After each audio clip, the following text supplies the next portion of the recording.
लंबे वक्त से दुनिया एक युद्ध के थमने का इंतजार कर रही थी। ये इजराइल और हमास की जंग थी जिसका इंतजार पूरी दुनिया को था कि आखिर इन दोनों को रोका कैसे जाए। कई सारी कोशिशें की गई, लेकिन ये वक्त ऐसा भी था जब दुनिया दो हिस्सों में बढ़ गई थी। कुछ इजराइल के समर्थन में आ गए थे और कुछ हमास के समर्थन में आ गए थे। कोई हमास के हमलों को सही बोल रहा था तो कोई इजराइल के हमलों को सही बोल रहा था। लेकिन अब एक चमत्कार हुआ है। चमत्कार ऐसा कि अब इजराइल और हमास का ये युद्ध रुक चुका है। बिल्कुल ठीक आपने सुना, इजराइल और हमास ने अब लड़ना बंद कर दिया है।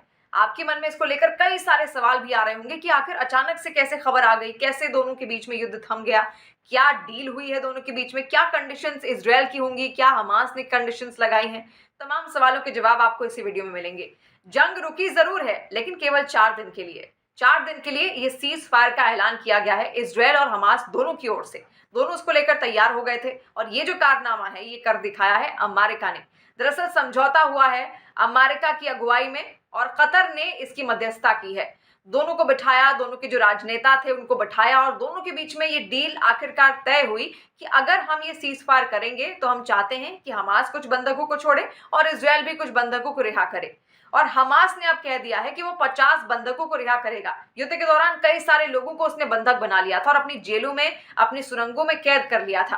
अब उनमें से 50 लोगों को रिहा किया जाएगा, जिसमें सबसे ज्यादा प्राथमिकता महिलाओं और छोटे बच्चों को दी जाएगी।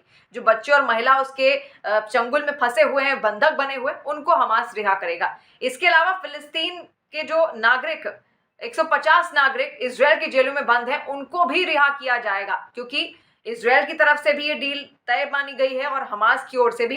लेकिन दोनों में कंडीशंस भी लगी हुई है। हमास 50 बंधकों को रिहा करेगा और इजराइल रिहा करेगा 150 फिलिस्तीनियों को। तो इसी तरीके से ये सीज फायर का ऐलान यहाँ पर किया गया है। हालांकि जो पूरा समझौता था अमेरिका की अध्यक्षता में रहा। अमेरिका वही देश है जो कई बार मदद के लिए आगे आया है इजराइल की, और वो चाहता था कि जंग चले, लेकिन हमास के खिलाफत करता वो आया है और इजराइल को कई सारे समर्थन, कई सारे हथियार अब तक उसकी ओर से दिए जा चुके हैं। तो युद्ध विराम का तो ऐलान यहाँ पर हो गया है, लेकिन इसी के साथ साथ एक सवाल भी खड़ा हो रहा है कि अगर मानिए कि युद्ध थम जाता है तो आखिर उसके बाद इजराइल का क्या होगा या नेतन्याहू का क्या होगा।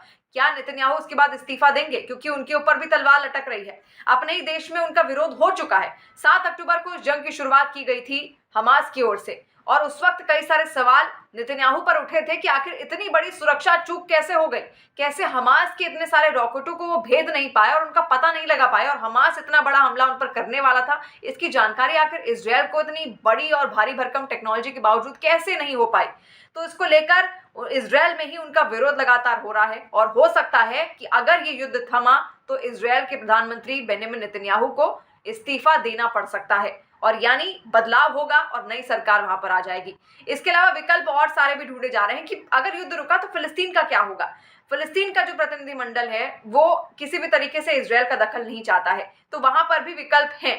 विकल्प यह है कि गाजा में सरकार चलाने को लेकर पहला नाम जो सामने आ रहा है वो है मोहम्मद दहलान का, जो कि हमास की सत्ता में आने से पहले गाजा में फिलिस्तीन अथॉरिटी के टॉप नेता रह चुके हैं और 2011 के बाद से ये अबू धाबी चले गए थे। तो हो सकता है इनको बुलाकर फिलिस्तीनियों का जो प्रतिनिधित्व है उनको सौंपा जाए। इसके अलावा जो दूसरा नाम है वो है मारवान बरघौटी का, जो कि 2 दशक से इजरायली जेल में बंद है। तो अगर जंग थमती है तो एक शर्त तो जरूर लागू की जाएगी कि जो बंधक फिलिस्तीन के इजराइल में बंद हैं उनको रिहा किया जाए। तो उसमें मारवान बरघौटी भी सामने आएंगे और मारवान बरघौटी हो सकता है उनको इजराइल रिलीज करे और उसके बाद जो फिलिस्तीन का प्रतिनिधित्व है वो उनको सौंपा जाए। तो बहुत सारी करवटें यहाँ पर होती हुई दिखेंगी, लेकिन इजराइल और हमास का ये जंग, हमास की जो जंग है केवल 4 दिन के लिए थमी है। आगे क्या होगा इस पर सबकी निगाहें होंगी।